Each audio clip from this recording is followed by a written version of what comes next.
Hi, my name is Lisa Schipper and I'm a research fellow in the Environmental Change Institute at the University of Oxford. And I work on adaptation to climate change and development, links with development.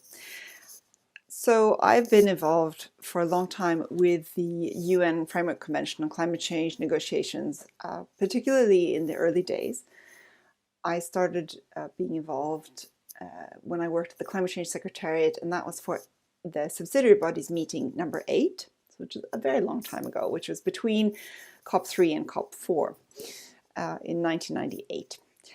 At that time, Kyoto Protocol had been written, and there was sort of the beginning phase of putting it into implementation.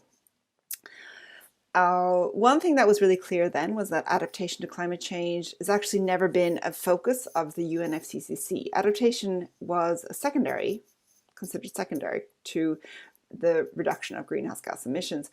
And so it's important to keep that in mind when you think about the sort of the space that adaptation gets in the negotiations now. Of course, the Paris Agreement deals more directly with adaptation, has an adaptation goal in it, but actually, there's quite a lot of disagreement about how we can understand this sort of from a global perspective and what that sort of goal should actually be like and how we can measure it. So when adaptation really started to become important in the Framework Convention discussions when the Kyoto Protocol, when it was looking uncertain whether the Kyoto Protocol was actually going to be ratified. And that was when the United States decided to pull out of it, and then for several years Russia was sort of the most important other country, and finally it entered into force, and we got a Kyoto Protocol that was functional. But in that time between when the Kyoto Protocol was actually finished, the negotiations were finished, and the time that Russia ratified the protocol, was a space when it was uncertain exactly what was the purpose of the UNFCCC. And so that was when adaptation started to kind of get more interesting. Simultaneously, also, the development agencies at that time were becoming more interested in adaptation. And so it's sort of happening also on a practitioner level as well as on a policy level. And interestingly enough, we were also then developing more science on adaptation, more knowledge, scientific knowledge on adaptation. So you can see that these three strands have somehow developed simultaneously, but at different paces. I would say that we've now got this kind of goal for what we want adaptation, how we want the entire globe to adapt, but the science doesn't actually provide us with a lot of information. So the kinds of things that we're missing is that we don't actually have a really good way of identifying what successful adaptation is.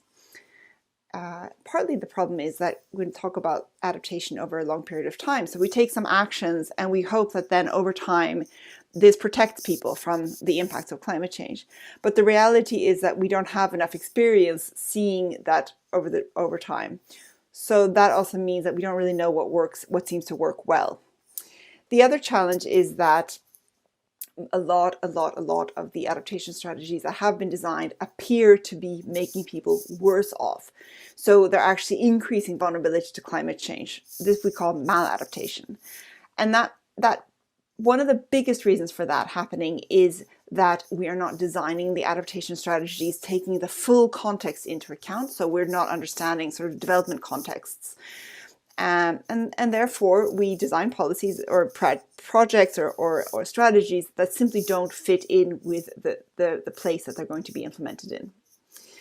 So it's worth keeping those kinds of things in mind, because it also allows us to step back and ask, what is the role of adaptation in the convention and in these negotiations? And should we really be pushing for more aggressive policy, global policy on adaptation? Is that the right place for it? I would argue that maybe on a national level, adaptation is a much more important policy objective than from a global perspective. And I think what's other thing to keep in mind is that over time, one of the biggest debates on adaptation has had to do with funding for adaptation.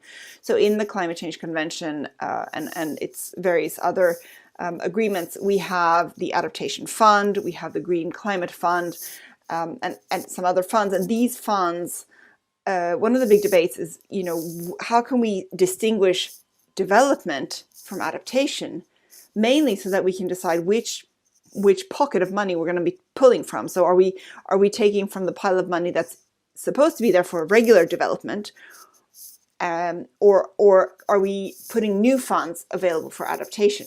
And from a scientific perspective, there's a very unclear distinction between adaptation and development, which means that when a lot of projects get designed, funders may reject them saying, no, this is just a pure development project.